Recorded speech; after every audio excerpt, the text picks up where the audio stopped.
Lakin Kefere'nin birliğini bozmanın tek yolu Cenk ile Bursa'yı almaktan geçer. Beklemek bizi zayıf gösterir. Düşmanı iştahlandırır. Orhan Bey'imiz şimdiye kadar yeterince iştahlandırdı zaten. Ya bir dur hele Avcı Bey. Şahinşah Bey eksik kelam eder gibi her defasında tamamlamak için atılırsın.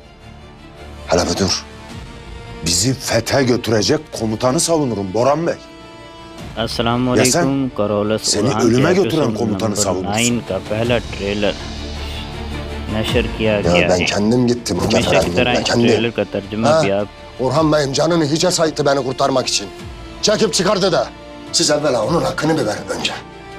Gemlik'te ettikleri az mıdır? Yeter. Orhan Bey? Hala Orhan Bey tartışırsınız beyler. Son ver o vakit tartışmaya.